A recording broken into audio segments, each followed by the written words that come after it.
This episode is about housebreaking statistics, how you can anticipate and protect your family. So let's get into the data of housebreakings in South Africa. So the top 5 provinces with the most housebreakings are as follows.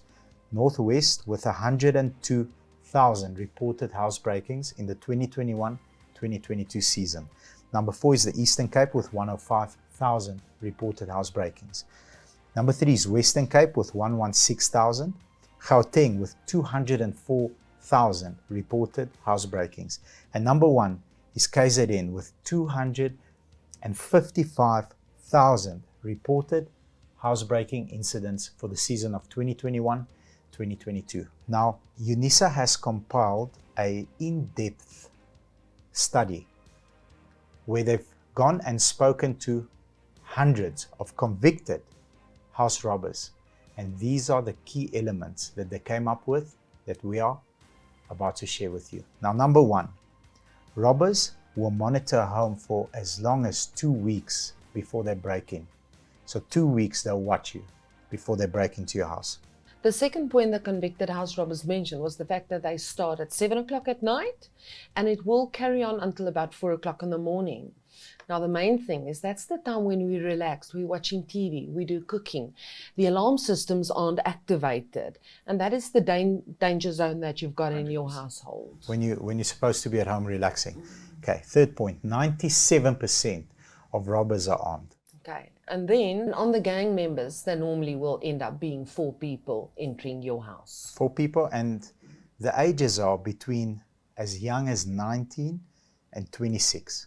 That's more or less the age bracket. And the worst stat to me was the fact that 30% of these house robbers committed murder. Before the time, before they enter your house. Yes. That's scary. 17% of house robbers only are foreigners.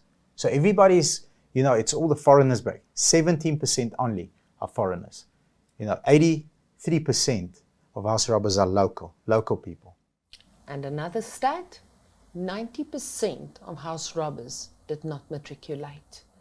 And that is something that we've addressed earlier on, and it's something South Africa needs. And picking up on the previous interview that we had with a gentleman explaining the hijacking, the robber, that mindset is, I'm going to splurge on clothing, on women, on cars. That wealth is immediately displayed. You can see the wealth on the person. That's what they splurge on. Check this out. The average robber commits 103 robberies over a 7-year period before they get caught out. That's incredible. That is scary.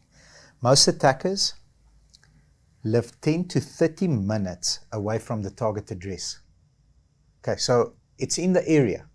10 to 30 minutes. 30 minutes is quite far, but most attackers are just very close to where you stay. So they'll get in and they'll get out and they'll go to their place of safety immediately. Now, I've just mentioned before that to say get caught out. But do you realize the conviction rate in South Africa is only 7.67%, whereas in the USA, 53%. The conviction rate. So from a robber actually being caught, went to a trial and convicted, 7.6% versus 53%. That's the difference. And then lastly, robbers that got caught and convicted and went to prison said they're not really deterred by armed reaction services because they've got the upper hand. They are the armed reaction services come eventually, and it's normally one person. They always have the upper hand. So they're always one step ahead. But as mentioned, they catch us in that easy time, the family time, and then they catch you again in deep sleep time. 100%.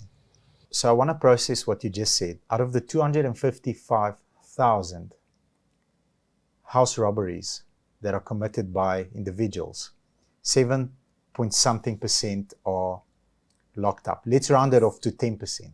Okay, 10% is 25,000. Okay, so we've got 230,000 active house robbers on the loose. Yes. 30% of those have committed murder before. So what is that? Basic maths. It's 75,000 people 75,000 people that have committed murder that actually go and break into homes and steal goods from homes between the time of 7 at night and 4 in the morning when you are most relaxed. Scary stuff. With listening to this, but what is the actual problem that we have? Okay, so I always speak of sequencing. So sequencing is making move number 1 in number 1, making move number 5 after number 4. So the problem that we're currently facing with is, you know, and it's a compounded problem because I feel we need to fix a couple of things before we get to the actual issue. It's like, think about it this way. If you fall down with your bicycle and you scratch your knee, you know, a parent or elder puts a plaster on it. That's good. What's happened here is we fell down and broke our leg. Now we're putting a plaster on it by just simply throwing police at it. And, you know, the problem is a lot deeper and a lot more complex to resolve. But let's get into the problem and then we can dissect it little by little. I think point 1 is poverty and unemployment. So if you don't have food to eat, if you don't have any money to buy food and you're hungry, this is what you're going to do. You're going to steal because you're hungry. You want to eat. So solving for the hunger, solving for the poverty and unemployment fixes move 5. But move 1 is solve for the unemployment. Create more jobs, more opportunities for people and eliminate poverty. And I agree. I think that is number 1. To solve for poverty and to solve for unemployment, we need to educate the youth. You know, that 19-year-old person needs to be educated on what is actually important. Is it short-term gratification, having the big watch, having the chains, and having the girlfriends and the cars, or is it long-term gratification? You know, building a sustainable future where you can be a homeowner. You can still have the watch, you can still have the cars, you can still have the pretty girlfriend. Maybe later on. Right now, move 1 is securing your future in terms of education, finishing your studies is move 1. Then going and learning a skill, okay, which will pay you little until later on where it will pay you a lot. But are you going to choose instant gratification? I'm going to do 1, 2, 3, 4. I'm going to get all this lump sum of money right now. I can buy these things now versus I'm going to get little by little, but build up to being a person who is a positive contributor to the South African economy and to society. So we need to educate on and make sure that our schooling system teaches the right values and principles, that having a GTI at 19 is not cool. It's not cool unless you are some kind of a whiz kid and you've designed a product that made you millions. Having a GTI at 19 is not cool. Having a GTI at 29 is very cool. You know, more power to you. Having a GTI at 19 while you're unemployed is not cool. It's frowned upon, and this is what you should be attaining for at 19. Finishing school, studying something, making sure that you are preparing yourself to contribute to the economy. It's education and educate. Yeah.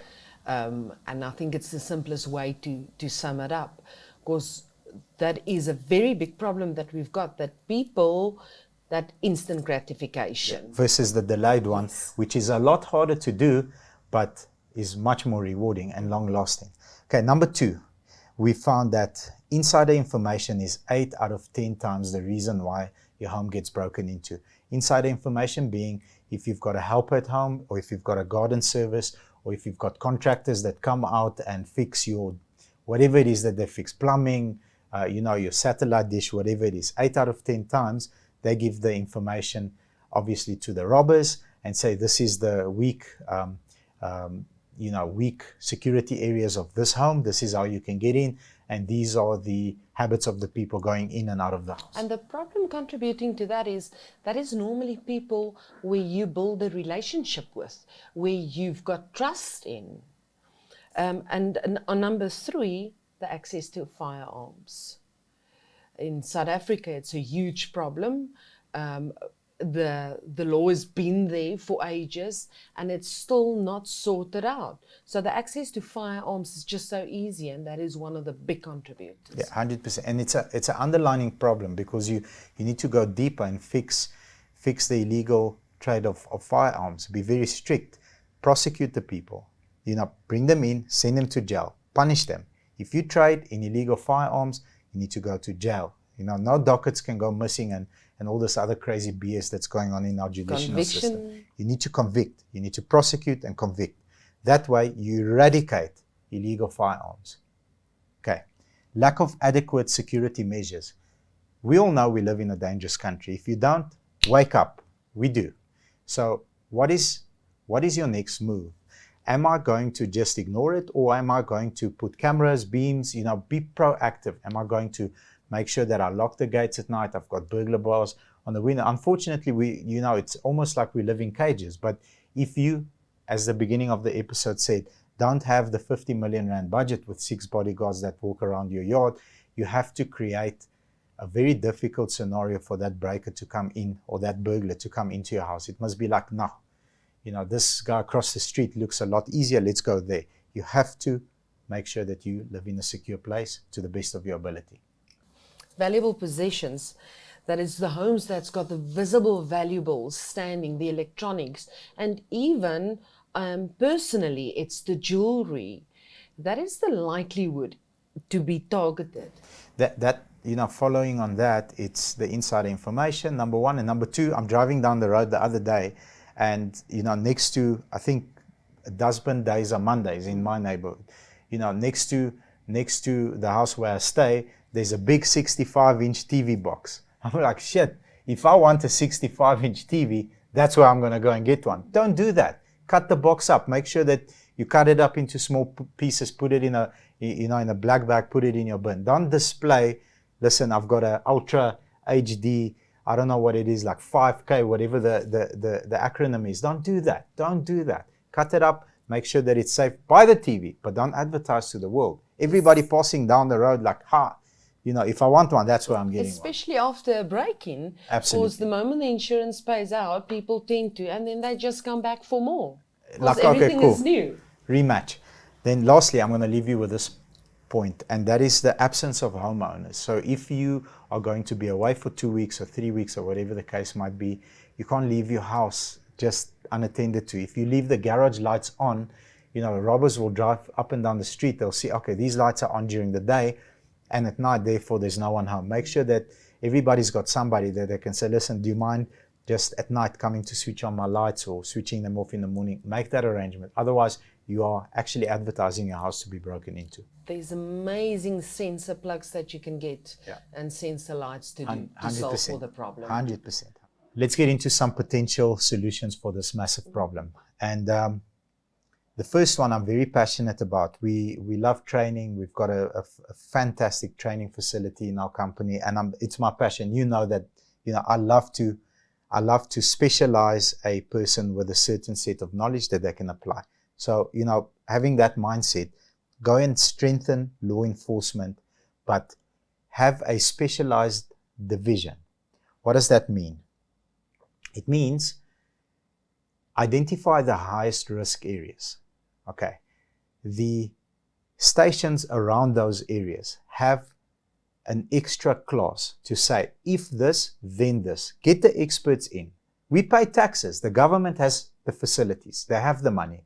Get the experts in to train people on how to, number one, react, preventatively. How do you patrol?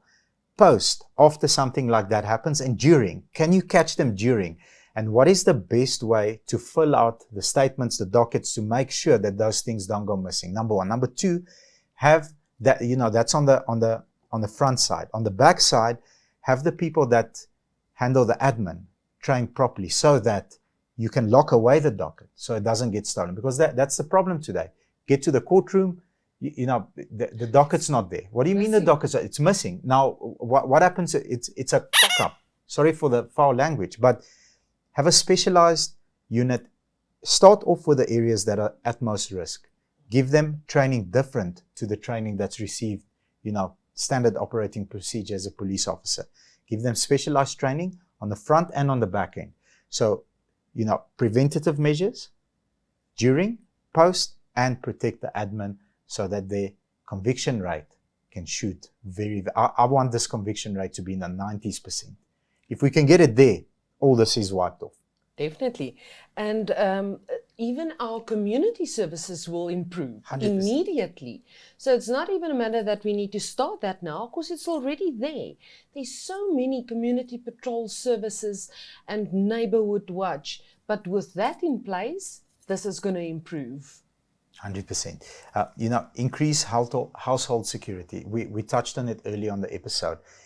You can go and my famous, if you ever have spent time with me and we need to research something, 5 YouTube videos makes you an expert in the field of something or semi-expert.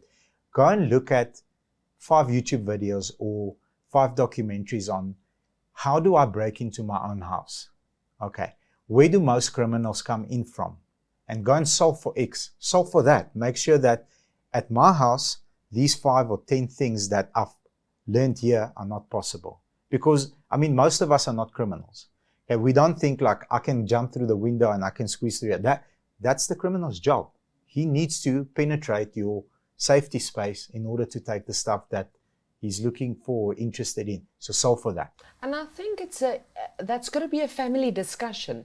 It's something that you need to sit down with your family and discuss so that everyone understand what is the risk without scaring everyone and what to do if something goes wrong. And then obviously we need to start to look at unemployment, poverty, education, just to name all those. Yes, 100%. And make sure that, in closing, we can all agree, everybody on this video will agree, we have fallen off our bicycle and broken our foot. Okay, a plaster is not going to help. Burglar bars and a few beams around the house is going to make it better, but it's not going to solve the problem. We need to solve the problem. We need to go to the root and start with our schools. We need to make sure that it is not cool to drive a GTI at 19, when you're unemployed. Unity. You need to start from the beginning and make sure that delayed gratification is encouraged and people start looking at people who are successful in a career as heroes rather than people that are 19 driving GTIs and having expensive clothing and expensive watches. 100% agree with you. Hundreds. Thank you very much. I hope you enjoyed this episode.